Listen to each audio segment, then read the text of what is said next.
इस कहानी को सुनो, ये कहानी आपके जीवन को बदल देगी। गांव से दो दोस्त शहर आए।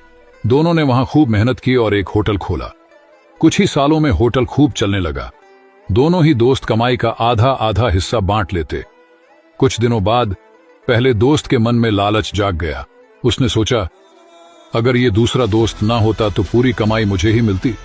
तो पहले दोस्त ने लालच में आकर दूसरे दोस्त को जहर दे दिया, जिससे उसकी मौत हो गई और पहला दोस्त खुशी से रहने लगा। उसने शहर में कई जमीनें खरीद ली और शान से रहने लगा और एक खूबसूरत लड़की से विवाह कर लिया। कुछ साल बाद उसे एक बेटा हुआ। जब बेटा बड़ा हुआ तो वो अपने बेटे को पढ़ने के लिए विदेश भेज दिया, लेकिन वहां जाकर उसे बड़ी बीमारी लग गई।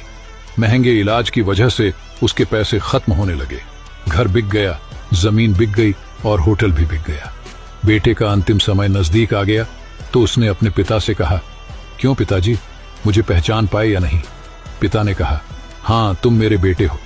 बेटे ने कहा, नहीं, मैं तुम्हारा वही दोस्त हूं जिसे आज से 20 साल पहले तुमने मार दिया था। मैं तुम्हारा हिस्सा लेने तुम्हारा बेटा बनकर आया था। मेरा हिस्सा पूरा हुआ, अब मैं चलता हूं। कहानी की सीख, दूसरे का हक खाकर दूसरे को तकलीफ पहुंचाकर हासिल किए हुए सुख की कीमत ब्याज सहित चुकानी पड़ती है। यदि आप माइक्रो मिलियनेयर 46 को फॉलो नहीं कर रहे हैं तो आप हमें दोबारा नहीं देख पाएंगे। यदि आप हैं तो बधाई हो, आप हर दिन